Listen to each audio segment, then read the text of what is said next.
অবশেষে 2:20 আমাদের ট্রেন এসে পৌঁছলো রক্সাল জাংশন।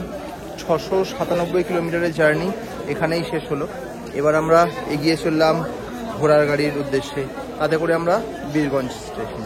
রক্সাল থেকে বাইরে বেরিয়ে আমরা এসে উঠলাম টাঙ্গায়। 240 টাকা দুটো টাঙ্গা, অর্থাৎ 120 টাকা করে পার হেড, পার টাঙ্গা 3 জন 120 টাকা, অর্থাৎ 40 টাকা করে পার হেড। এতেই আমরা এগিয়ে চললাম বর্ডার বীরগঞ্জের উদ্দেশ্যে।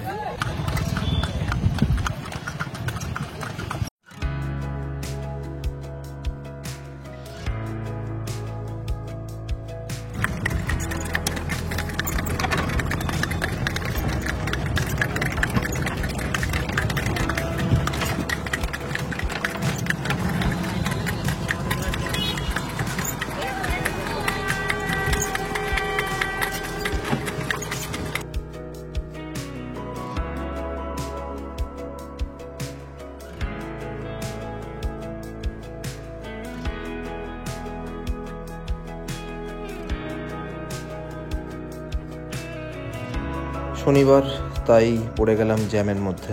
দেখুন ঘোড়ার গাড়ি জ্যামে আটকে গেছে।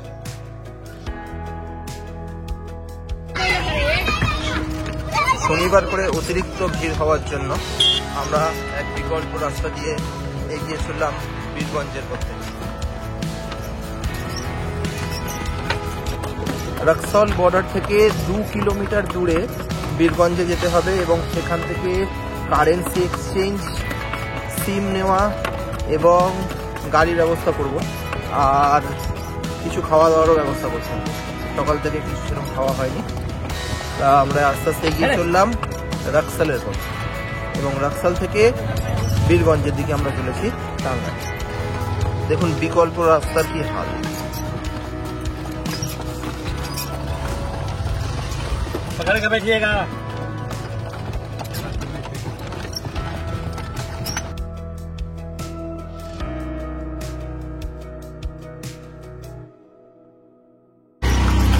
টাঙ্গাইল করে এগিয়ে চললাম নেপালের পথে।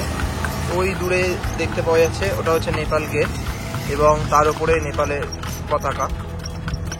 এবং আমরা টাঙ্গাইল করে এগিয়ে চললাম নেপালের পথে।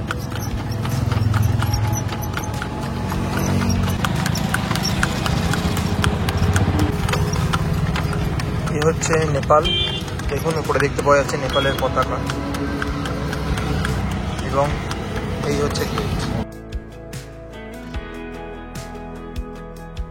এর সাথে নেপালের বন্ধুত্বপূর্ণ সম্পর্কের বীরগঞ্জে প্রবেশ করলাম। ভারত থেকে প্রথমবার আন্তর্জাতিক সফরে ট্রাভেল উইথ অর্ঘ। এই হচ্ছে নেপালের রাস্তা। এই হচ্ছে সিম কার্ড দেওয়া এবং কারেন্সি এক্সচেঞ্জ করবার জন্য এইখানে আমরা এসে উপস্থিত হলাম।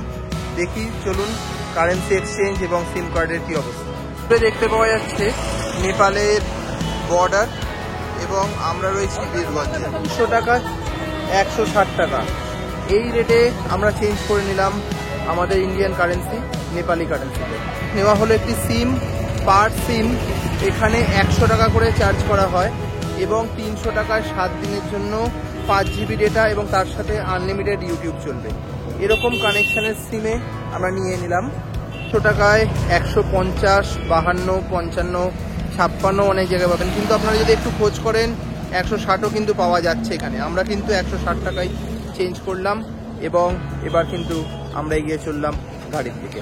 তার আগে অল্প কিছু খাওয়া দাওয়ার ব্যবস্থা করতে হবে।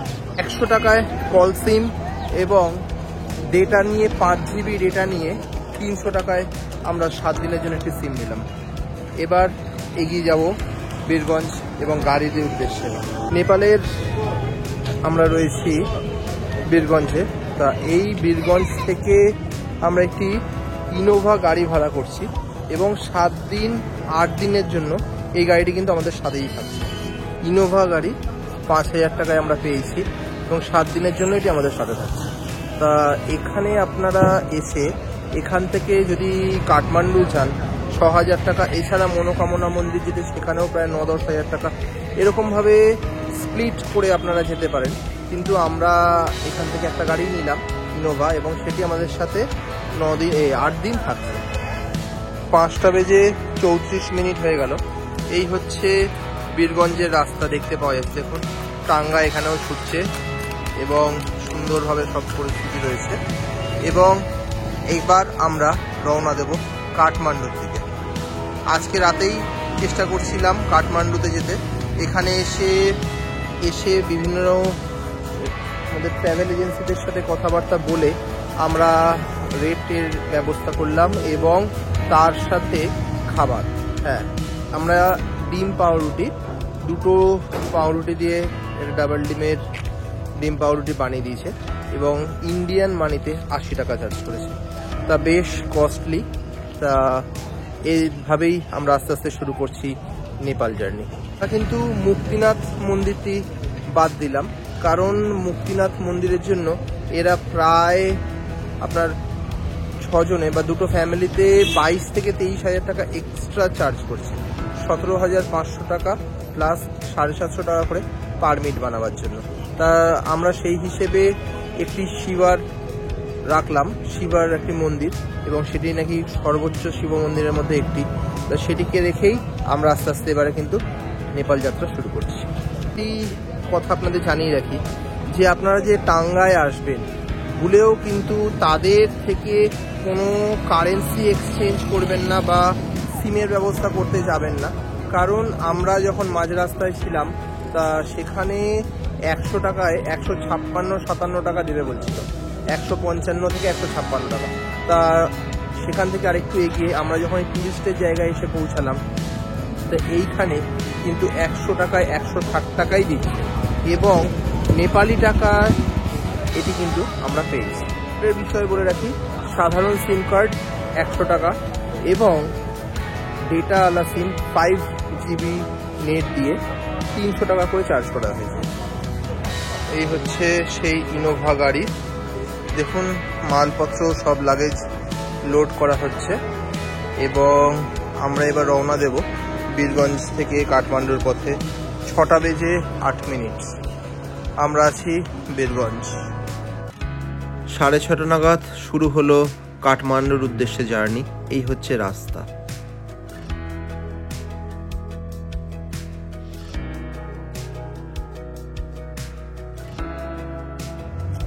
নেপালে সময় বলছে 8:45 এবং আমাদের সময় হচ্ছে 8টা। তা এখানে আমাদের 8টার সময় আজকে খাবার খেয়ে নিতে হবে, কারণ এরপর থেকে পাহাড় শুরু হয়ে যাচ্ছে এবং কোনো রকম খাবার আর সেখানে পাওয়া যাবে না। খাওয়ার জন্য আমরা এইখানে এসে দাঁড়িয়েছি। জায়গাটির নাম আপনাদের দেখাচ্ছি, প্রিয় ভোজনালয়, নগরপালিকা রোড। এখানেই আমরা একটু খাবার খেয়ে এগিয়ে যাব কাঠমান্ডুর পথে।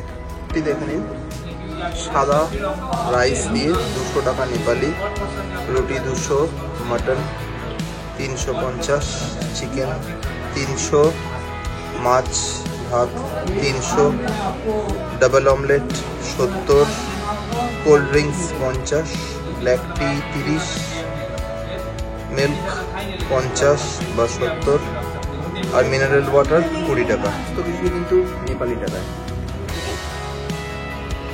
10:27 আমরা এখনো কাঠমান্ডুর পথেই রয়েছি। প্রায় এখনো 1 থেকে 1.5 ঘন্টার রাস্তা অতিক্রম করতে হবে এবং তারপরে আমরা কাঠমান্ডুর হোটেলে গিয়ে পৌঁছাবো। একটি ধাবার মতন জায়গা, এখানে কিছু খাবার পাওয়া যাচ্ছে এবং কোল্ড ড্রিঙ্কস এই সমস্ত সুবিধাগুলো রয়েছে। এখানে আমরা একটি সাময়িক বিরতি নিয়ে আবার এগিয়ে চলবো কাঠমান্ডুর পথে। নাকি ঠান্ডা কিন্তু এখানে প্রচণ্ড বেশি, যথেষ্ট ঠান্ডা লাগছে। আমি একটা ফুল সোয়েটার ফুল হুডি পরেও বেশ ঠান্ডা লাগছে। অবশেষে